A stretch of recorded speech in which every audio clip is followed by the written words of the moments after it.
What if I told you you can be whoever you want to be? That's correct. You can be whoever you want to be. There are no set rules or laws that govern your identity, because our identities, the very essence of who we are not set in stone. They're crafted from the myriad of experiences, interactions, and cultural influences we absorb throughout our lives. But what happens when these elements change? How does our identity shift and evolve in response?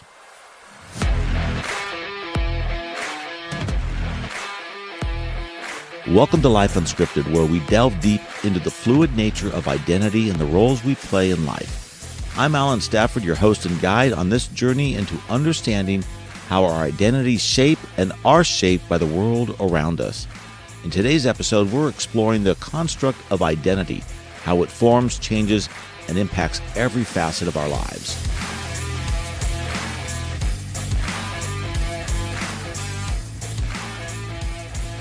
So why is it important to understand the dynamics of identity? I mean, we're always asked for our identity card or some form of identity to identify us, but is that really us? But why is it important to understand the dynamics of that identity? Well, let's look at it this way. Consider navigating life as a play where you can alter your character. And our sense of self is our script, which is directing our actions and our interactions.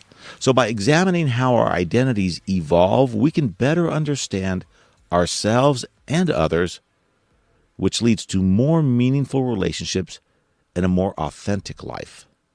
And again, authenticity in your life, it comes down to your own subjectivity in how you want to present your life, who you want to be.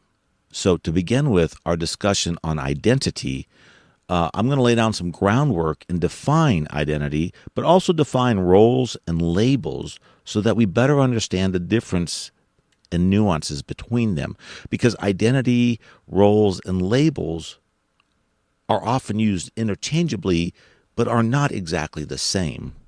And I think it's important to understand this because, again, this is all a construct of our thinking, of our behavior, of our past experiences, and all the influences in our life.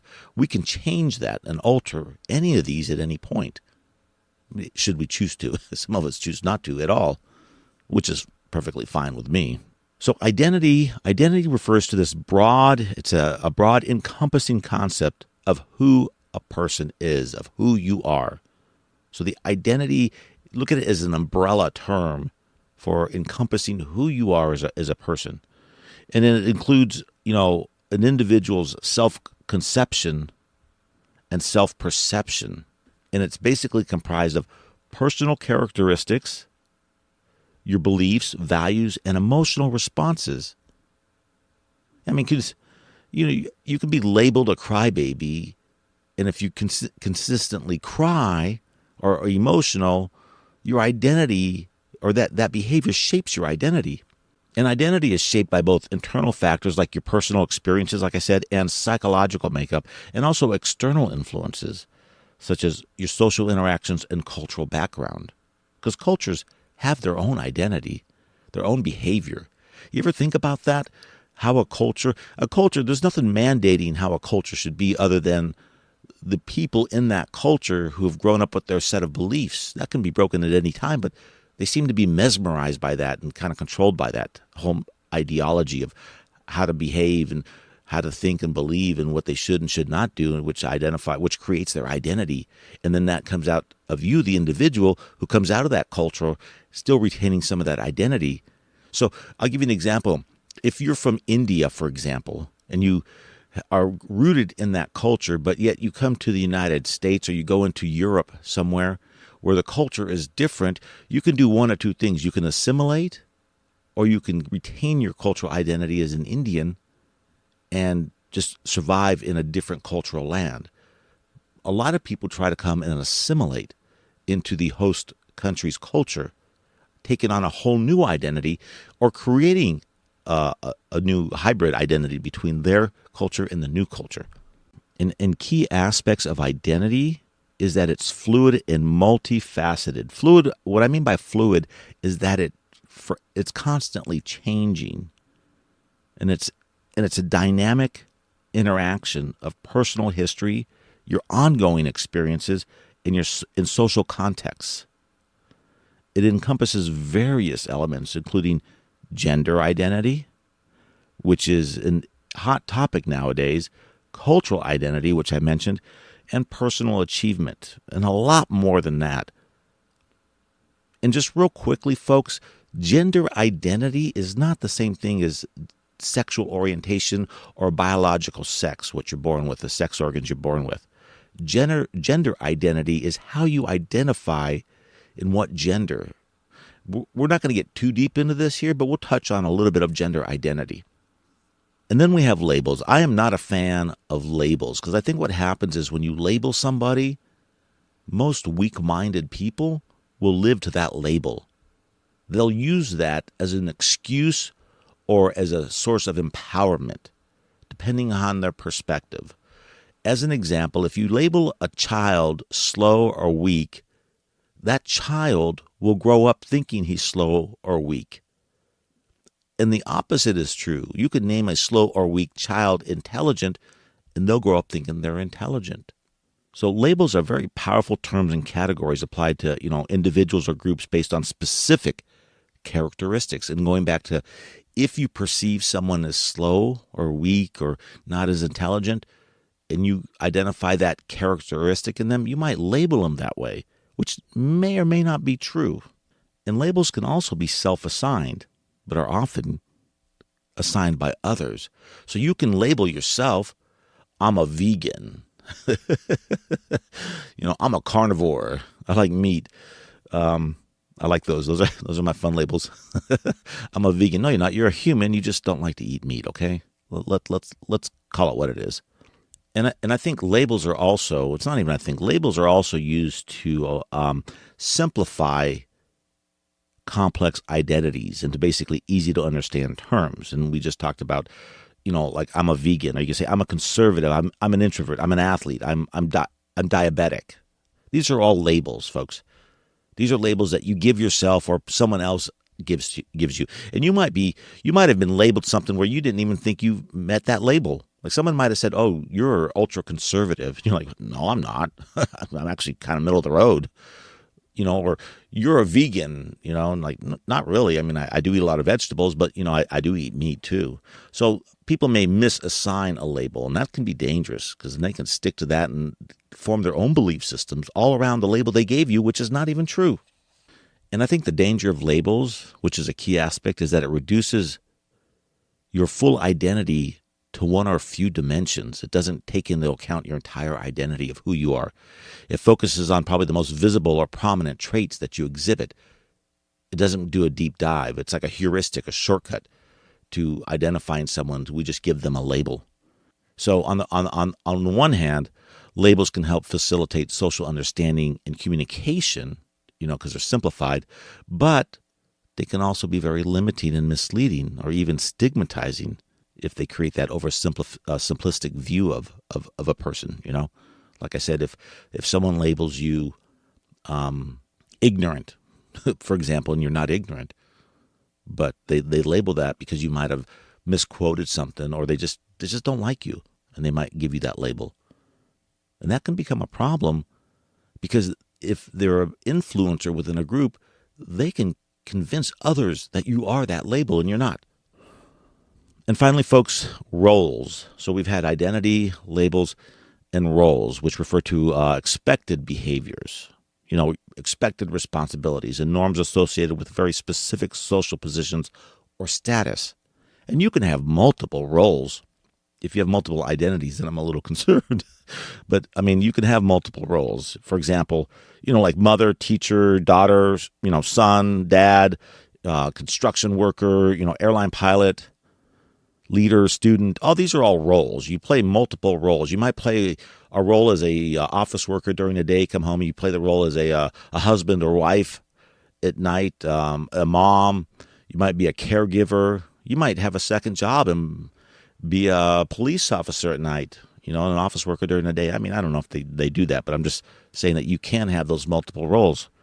And each role is nicely packaged and it comes with very specific expectations from society about how you should behave in these roles. So take, for example, if I say a police officer, what are some thoughts that come to mind right now about how a police officer should behave? Then I say a sailor, a cargo ship, deckhand. How should they behave?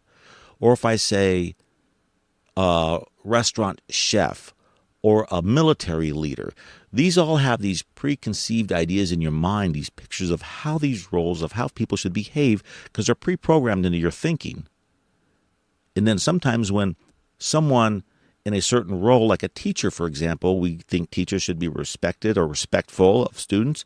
They should be educated and smart, and they should hold at least a higher moral ground. Not that they always do, but let's say one of them goes astray and does something completely opposite out of character for that role. What happens?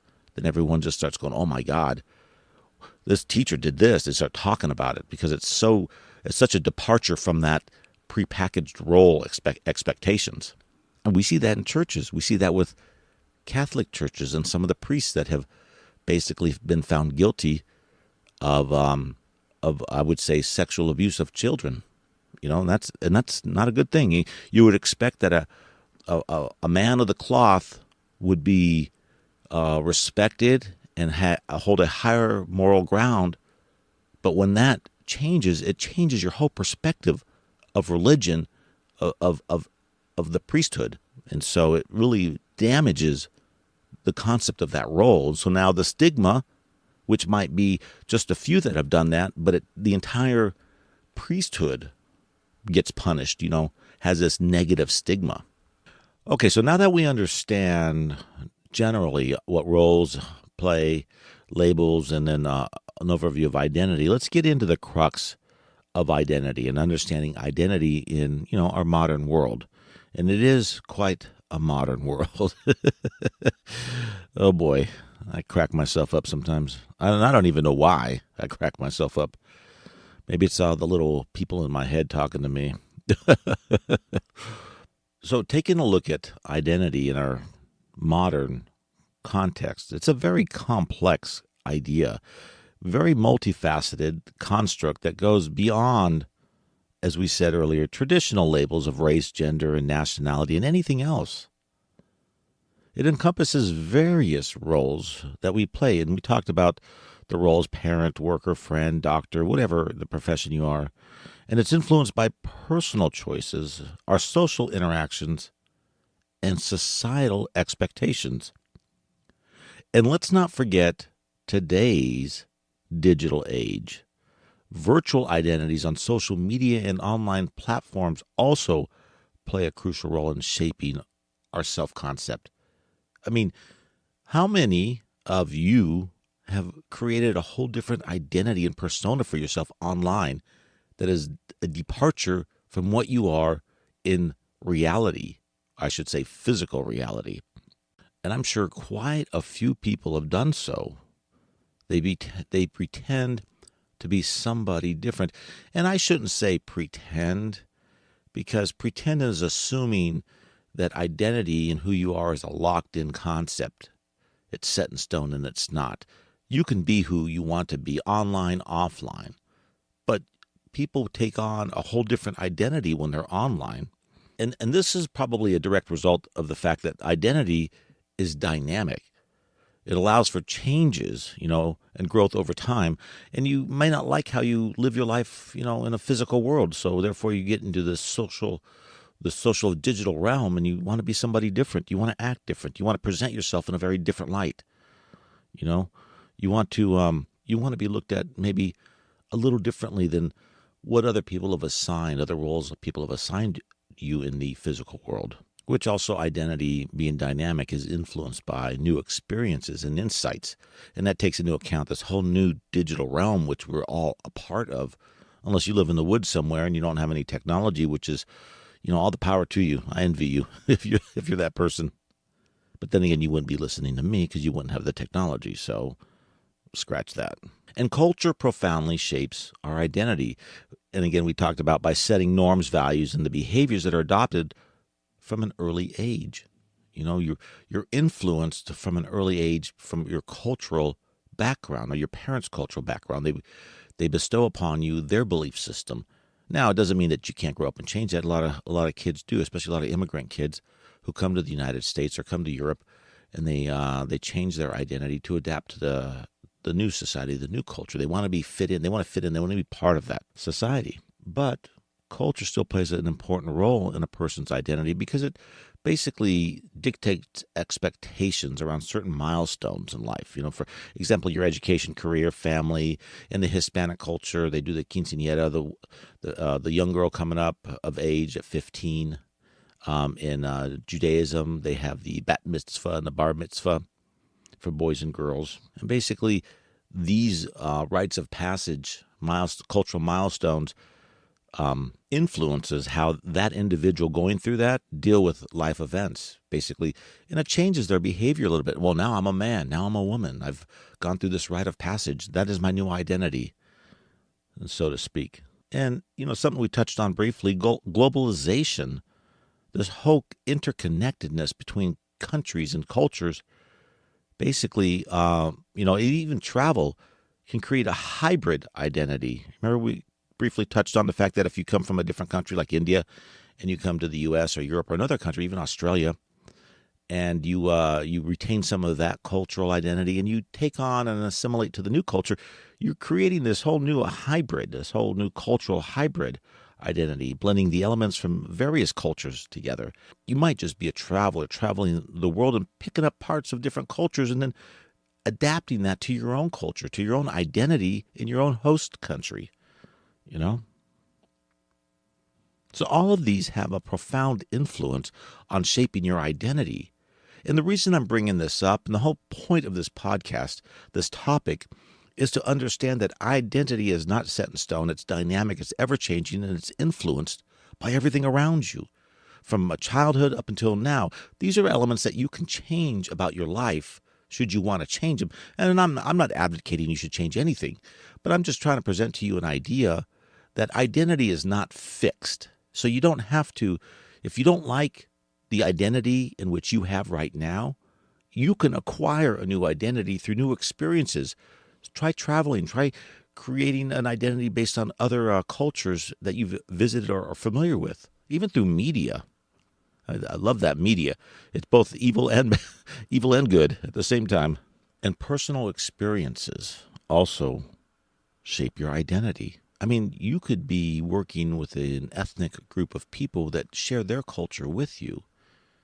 And it's those personal experiences that help shape your identity. You might take on some of the stuff that they enjoy. For example, food. Maybe you've never been exposed to spicy food and you're enjoying food with people from India or Mexico or South America. And you start enjoying the spicy food, and that becomes part of who you are, a person who seeks out that spicy taste in food. I'm not sure that was a very good analogy, but I think you get the idea. And here's something that you're probably not completely aware of, but these social interactions in our life, they're mirrors. They're mirrors in which we see and refine our own identities. We look to others within our society and our culture and our group, and we check ourselves. Are we acting or behaving in this way? Should we make a modification to mirror what that person's behaving like? Do we revere them? Do we respect them? Do we admire them? We look at our peers. We look at broader social networks, individuals in our group, that we meet with on occasion or daily, even relatives. And it's these relationships and social roles that provide a context for the development of our identity and the continuous development of our identity. And we may just completely reject it. We may not like how any of them act and say, I want to be somebody different. And again, you have that choice. You see, it's not locked or set in stone. And another modern phenomenon for the impact of social interactions on identity is social networking sites. It's like Facebook, TikTok, and any other sort of platform that allows you to share and exchange ideas. They intensify the role of social interactions in the formation of your identity. They allow you to experiment with and manage multiple identities. Like we've talked about, you can be whoever you want to be online. You can have multiple accounts with multiple identities, see which one has the most likes, so to speak. And you're like, oh, I think I'm going to be that person today, or I'm going to just adapt that. And that doesn't mean it stays online. You can adapt that into your own personal life as well. And I want to reiterate that this isn't my opinion. This is information is based on solid research. Studies in psychology that highlight the identity formation, that highlight identity formation is an ongoing process. It's influenced by cognitive development and socialization.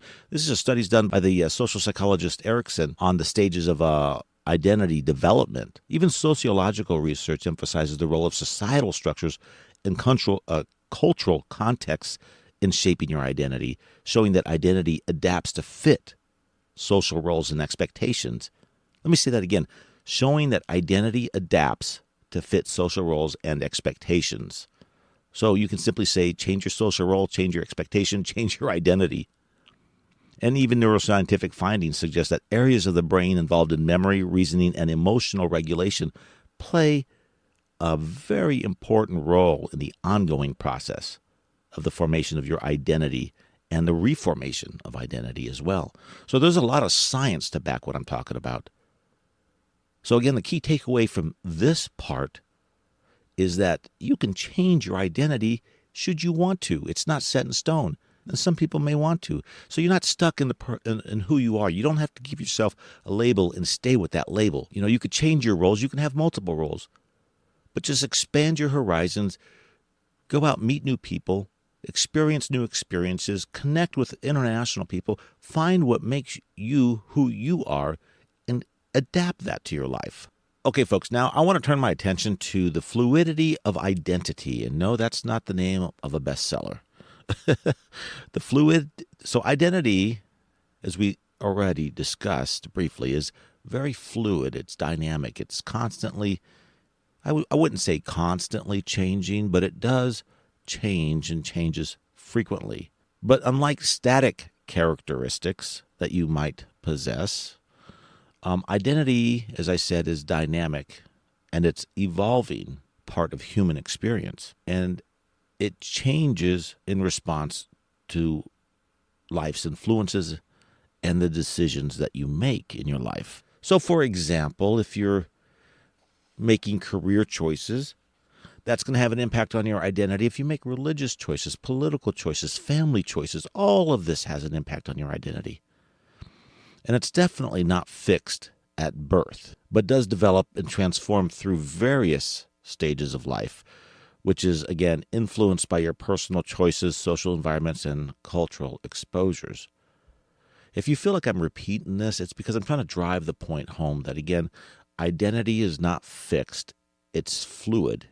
It changes over time and with experiences and with your own personal choices. So what does this say about you? It says that you have that capability to change your identity, to change who you want to be, rather than staying who you are. So if you're unhappy with yourself, it's only because you choose to be unhappy with yourself. I know it's a lot easier said than done, but the capability exists for you to make that change.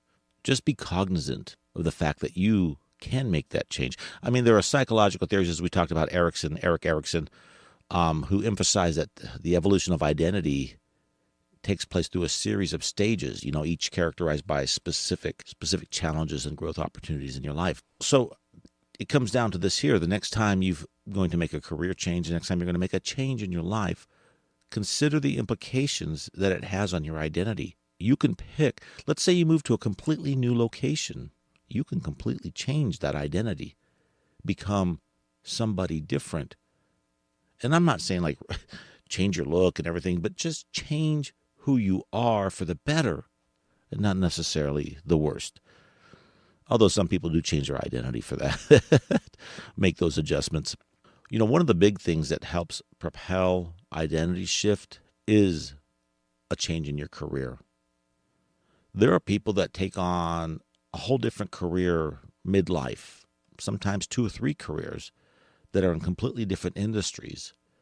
So they go through multiple identity changes throughout their entire life. And this affects how they see themselves and how they are perceived by others as well. And as an example, let's say you are a janitor at a hospital, and you're keeping it under wraps. So it's natural that people are not going to look up to a janitor, which is sad because to me, everybody's equal. And a janitor is as capable as a doctor in terms of, their existence, being equal, being respected. However, the majority of people will look at a janitor and not have a lot of respect for them. But let's say you're this janitor and you're putting yourself through medical school, but nobody really knows this. And then let's say 4 or 8 years later, however long it takes to get through medical school, you come out a doctor. Now you're Dr. So-and-so instead of the janitor so-and-so. The perspective that people have about you changes drastically. Even the perspective you have about yourself. Because as a janitor, you're heavily influenced. Your identity is heavily influenced by how people treat you and talk to you and perceive you. It begins to wear on your psyche, and you begin to buy into this identity that I'm just a janitor picking up trash. But do a mind shift, become a doctor, or become anything else that is respected, and then watch how people perceive you and treat you, and watch how your identity shifts in that area. I mean, for example, you can also have let's say a former military officer transitions to a career in the arts. I mean, you're going from a combat soldier in theater to an artist. The shift not only alters his professional identity, but also affects his personal values and his lifestyle. What does he value now versus what he valued as a military officer? This whole shift in values changes when you shift careers and identity. So are you getting the whole big picture about identity, how identity is not a fixed characteristic? It's something that evolves over time. It's fluid. It can change. So I want people to understand, to get away from this notion that you're stuck in being who you are just because someone says you're A, B, C, D, and E. That's not true. That's what someone else says about you based on maybe how you perceive yourself or how you act or from a culture that you come from. You can change that by shifting your mind set and learning new customs, new skills, new experiences. And these career changes and these mind shift changes requires new skills and, again, requires new mindsets. And what they do is they lead to a reassessment of your personal strengths, weaknesses, and your overall self-concept. And so it's kind of like a transformation from, a butterfly, from a caterpillar to a butterfly. So you're becoming a butterfly. I'm not sure if you want to be a butterfly. Hey, butterflies are cool. I love butterflies. But you get my point, right?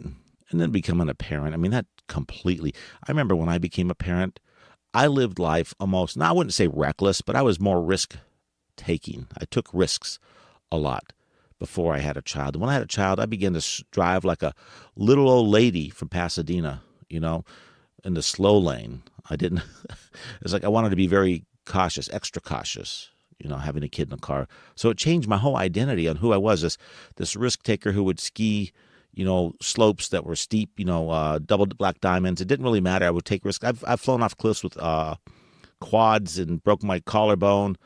I've done all kinds of crazy things. But then when the kid came along, it's like, you know what? I better slow down. So there's a major identity shift. And the same thing happens with almost every parent. They go from living one way, being one way, having one set of values, to having a completely different set of values. They'll go from, I'm partying every night, to, I'm not going to party at all. Some people still party when they have kids. They don't care. But you get the idea. And we touched on this too. Significant personal experiences, such as like moving to a whole new country. I mean, if I moved away from the U.S. and into, maybe a Scandinavian country, I would have a complete identity shift.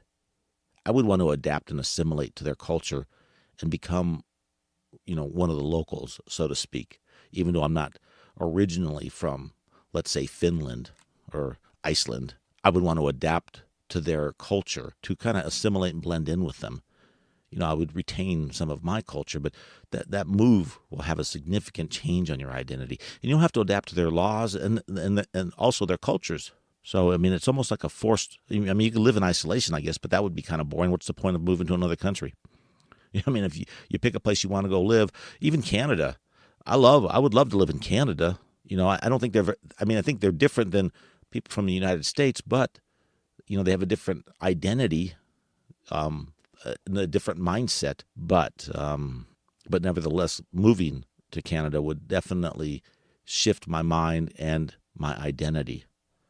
I would want to do as the Canadians do, so to speak. So recognizing the fluid nature of identity can lead you to a greater self-acceptance and greater flexibility in your personal growth. Understanding that it's fluid, that it's not rigid, that you're able to make that change, and you can, if you want to, based on your all life experiences, culture, current environment, it will lead you to greater self-acceptance. And that's where we want to be. We want to accept ourselves. We want to be flexible in our personal growth.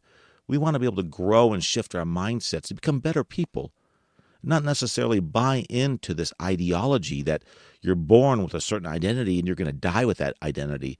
That's like putting you into a box. If you like to be in a box, by all means, stay in that box. Don't come out.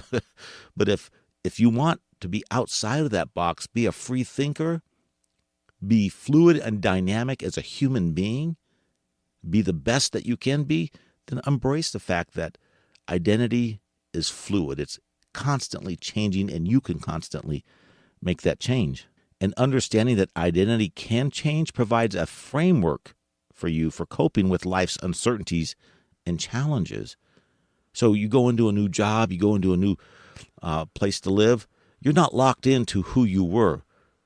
You are now able to change and adapt to that environment, and that's perfectly okay. And also embracing fluidity in identity allows you to adapt more readily to changing circumstances and to explore new aspects of yourself in very healthy and in an open-minded manner versus having to struggle. There's a lot of people that struggle with identity change, with adapting to new environments, because I don't think they understand that identity is fluid. They can make that change, that they have to be stuck in their old ways, and that is not true. That is something that's taught to you. That is an unrealistic belief. It is 100% false. You have that power to make that identity change for yourself, to better yourself, become more open-minded, and to be more self-accepting of yourself. So far, we've been identifying ways that individuals, you, myself, can make a change in our identity by maybe moving to a new country, doing a career shift, career change, shifting our perspective, gaining new experiences, learning about other cultures, and a plethora of other reasons. However, society also plays a role in identity, in forming your identity too. And societal roles serves as frameworks that significantly influence our identity by setting these expectations for behavior, for the responsibilities of these roles, and interactions. I mean, you have roles such as parent, professionals, doctors, teachers, students, and even community members. They come with very specific expectations. We talked about this early on. If you're a doctor or if you're a police officer, there's a certain set of expectations and norms that shape how people perceive themselves, these professionals, and how others perceive them. I mean, in adhering to or rebelling against these roles can define your self-concept and influence your personal decisions and life trajectories by doing so. For example, professional roles, they often dictate a substantial part of your identity, right? I mean, if you're a broker, stockbroker, if you're a cashier, it dictates a substantial part of your identity. It influences your self-esteem, your daily routines, and your social status. As much as I dislike social status, unfortunately, we can't get away from that. And professionals or career roles play a big, important impact or a part of your social status. Some societies, revere certain professions more than other societies might. For example, a doctor or teacher may integrate their professional responsibilities deeply into their personal identity, which affects how they interact even outside of their professional environment. They'll carry that over with them from their job to the outside world, so to speak. In changing your professional career, let's say you go from a doctor to a teacher, maybe become a professor at a university. That leads to a definitely a significant identity shift. As you take on this new role, you may align, or have conflict with your pre-existing personal values and self-perceptions. So you will go in from a doctor to a professor. I don't know what would be better. To me, they're both equal, as far as career paths are concerned. One works on people, they both work on people, right? Help people, one educationally, the other one, physically, medically. But maybe it changes your perception of which one is better. I don't know. That really comes down to the individual, right? I don't value either one more or less. I think they're both important. Gender roles, historically ingrained in societal expectations, play a crucial role in shaping identity from a young age. Boys do this, girls do that. But what have we seen over the last decade or 2 decades? We've seen gender identity emerge into a plethora of different forms of identity. We've got this whole pronoun thing going. It's them, they. I think that's kind of odd. It's like messing with the English language to begin with. But we have this whole personal pronoun, how you identify as a gender. And again, it's your free choice. You are free to choose whatever gender identity role you want to do.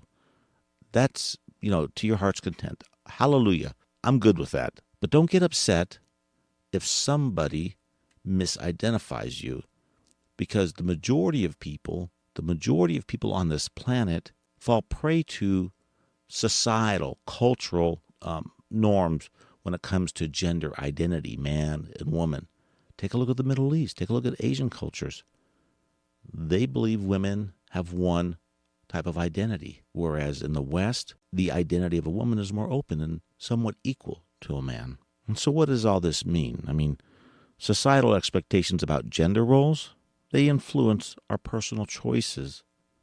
They influence our personal choices in education, career, and even our hobbies, which impacts, yes, our self-esteem and our opportunities for personal growth. Go to the Middle East, go to Afghanistan, the Taliban. They don't believe that women should be educated. A lot of Islamic countries don't believe that women should be educated, although that's come a long way now, so I take that back. Not every one of them do. But there are some extreme Islamic beliefs that don't believe women should, have an education. And what about some Asian cultures where they believe the women, or even African cultures where they believe the woman is subservient to the man? Try that here in the United States. Watch you get belted with a frying pan if you tell that to a woman, an American woman. But again, that really comes down to how the society is set up and the expectations and the cultural expectations. In the Middle East or Africa, the woman from a child is going to say, well, I'm going to grow up, be married, I got to take care of the household, feed my husband, and, do all the household chores and child rearing. Whereas in the West, they're like, I'm not going to raise my child. I'm going to let someone else raise it. I'm going to have a career, and I'm going to be the boss of the house. Completely different. I know, because I have this argument with my wife all the time. Oh, boy. And if you challenge traditional gender roles, that can lead to a significant identity shift and definite pushback by society, which can have societal consequences as well. Even some Christian churches are very strict in the way they view gender roles between a man and a woman, and completely negate any other type of gender identity. So, again, it comes down to where you're from, your belief system, your experiences, and all that. I say you can be anything you want to be. Be whatever you want to be. Be whatever gender you want to be. It doesn't really matter. You're going to die anyway. We're all going to. That's a guarantee. So might as well just enjoy your life and be who you want to be, right? And there's a real negative downside to not just gender identity, but to just general identity based on your cultural upbringing. There's a general societal pressure to conform, because what happens if you don't conform to these certain identity roles? They can impact your personal identity formation and your mental health. Can you imagine women that are subservient, that don't want to be subservient? How that impacts their mental health, how that impacts their life? On the one hand, don't get me wrong, On the one hand, conforming to societal expectations can provide a sense of belonging, you know what I mean? And a sense of approval from your culture, if that's what you're looking for. But it can also suppress your individuality and your personal growth. And I think here in the West, we all push for individuality. You know, we all want to be individuals. We want to be seen as somebody, unique next to the next person. We want to be our own person, not like a cookie cutter part of a identity that's, part of some society or culture that's all doing the same thing. And that's where the conflict really lies, when we start to go against what other cultural norms are.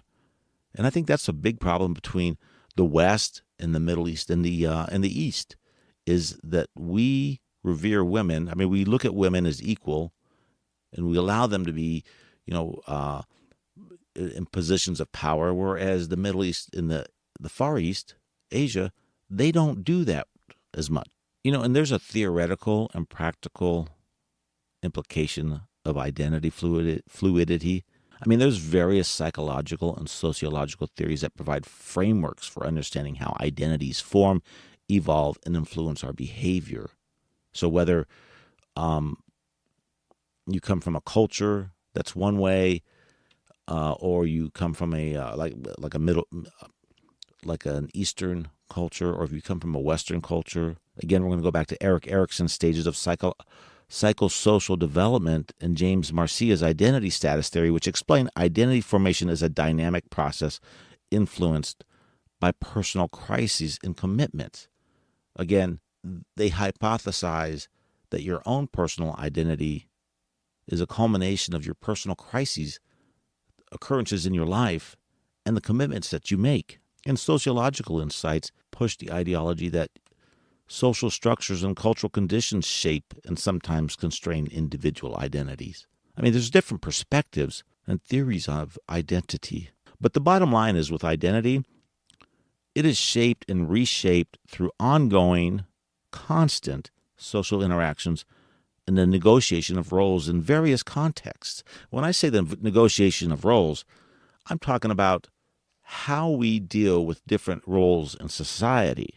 And the dynamics of identity negotiation are very important for understanding personal adaptations in environments like, the workplace, educational institutions, and social groups. I mean, it's really important. These, I would say, are breeding grounds or training grounds for our identity development in most people, and I would say in almost everybody. And even social media, modern technology has transformed how identities are formed, and how they're presented, and how they're perceived. I mean, here you have social media. You can have curated personas which impact your self-perception and social interactions. That's pretty powerful if you could be one person, as we've discussed earlier, in the physical world and come to the digital world and completely fabricate a different identity. But here's the kicker with that. The digital age actually introduced challenges that are related to privacy, authenticity, and the psychological impact of online interactions on identity, meaning that we have a whole host of issues when dealing with social media and identity and the authenticity of people. Look at the catfishers, the people out there trying to catfish the lonely hearts, the people that are looking for love, or the scammers, or the bullies. All of these have come into play and helped shape identity. And this is why it's really important to understand that identity is fluid, and you can make that change. You don't have to fall prey to some sort of societal norm or cultural norms. You can generate your own path. You can create your own healthy sense of self, your own healthy identity. And I believe by truly understanding identity fluidity, you can enhance your personal life. You can enhance organizational dynamics, leadership approaches, and personal development if you understand the fluidity of identity. It can help improve so much in life. It can help improve the work environment. It can help improve the home life environment, the academic environment, by just understanding identity fluidity. Because what it really comes down to is that leaders who appreciate and accommodate the fluid nature of employee identities can foster inclusivity, adaptability, and resilience.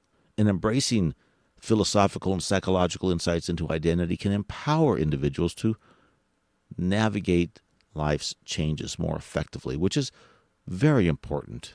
And it promotes a healthier and more authentic life.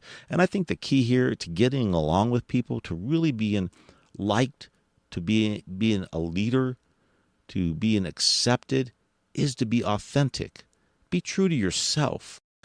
Okay, folks, this brings us to the end of our show. I encourage you to reflect on your own identity. Take a look at it.